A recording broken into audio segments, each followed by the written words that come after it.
Hey everybody. So today we're making creamy tomato soup. This comes from natashaskitchen.com, and I've already got about 3 cups of minced onions in the Dutch oven here. I'm just going to go ahead and let them continue, but what I'm going to add now and what I wanted to show you was the garlic. So garlic in itself, I have this fantastic, and if you don't use one now, I would recommend it. It's just a silicone tube. Pop your garlic clove in there, give it a bit of a roll, no difficulty at all. Put the other one in, give it a bit of a roll, maybe not quite much. And then the third one. This calls for 3 garlic cloves, 3 cups of finely chopped onions, 4 tablespoons of unsalted butter, which I've already put in there. And look at this is amazing. I love the fact that the skin just peels right away. Then what I'm also going to show you here is something that I bought at the dollar store, which I just love it. It's a garlic mince. I did used to have a Pampered Chef one, but I've lost it in the move somewhere. Not sure where it goes, but look at this. This is fantastic. Open it up. This piece comes out for cleaning later.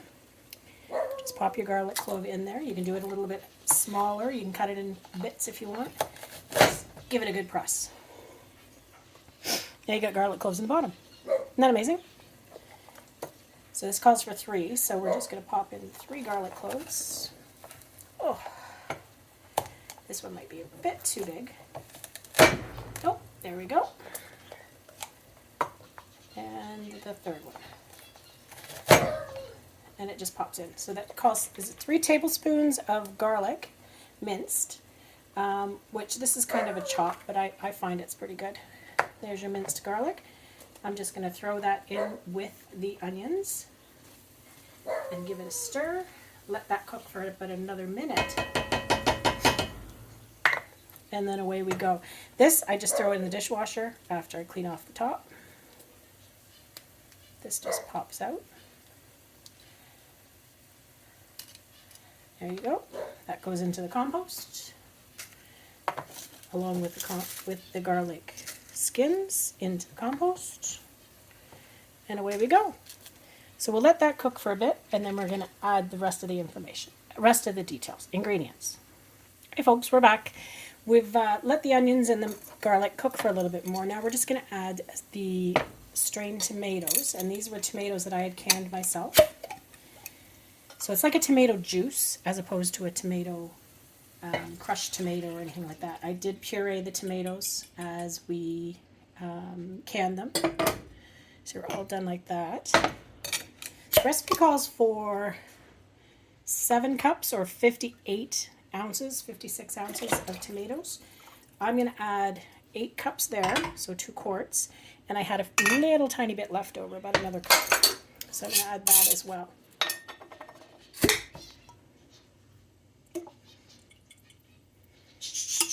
So I've got all the tomatoes in, and then it also calls for 2 cups of chicken stock. This is again chicken stock that I had made. This is from last year's batch.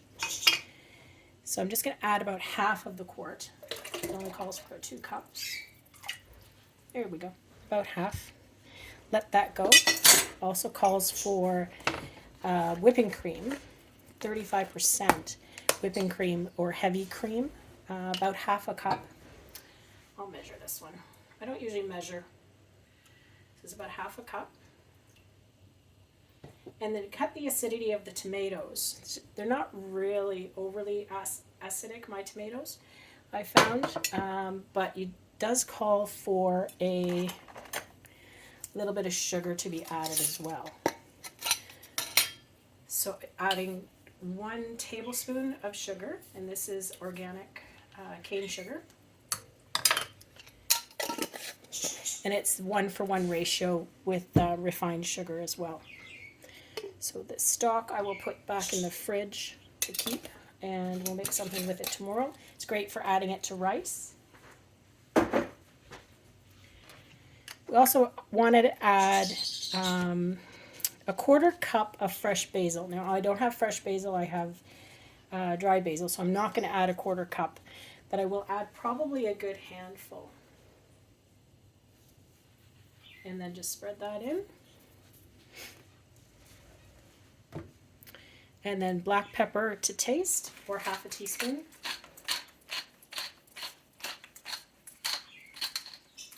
And then we're going to add some Parmesan chips as well, or Parmesan cheese. I picked up some Parmesan petals, they call them. Parmesan petals today. So we'll see what that's like. It's calling for 1/3 cup.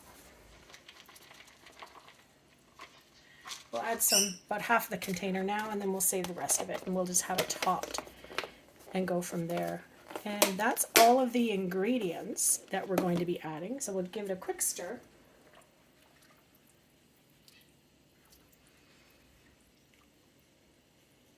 And we'll let that cook.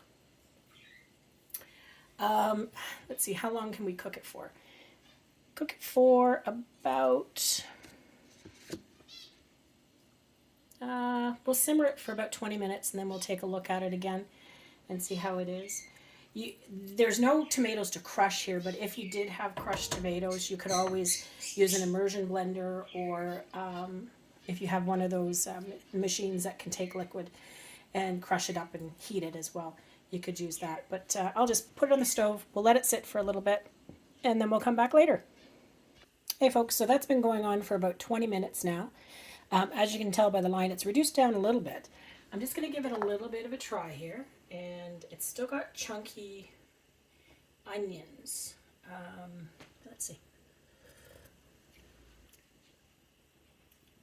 Nice taste. Very hot.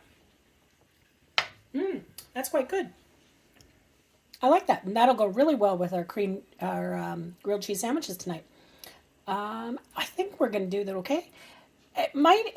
It's pretty chunky right now, so I'm going to let it cook a little bit more till the onions get a little bit softer, and maybe see how they melt into the soup itself and go from there. But it is very much tomato soup.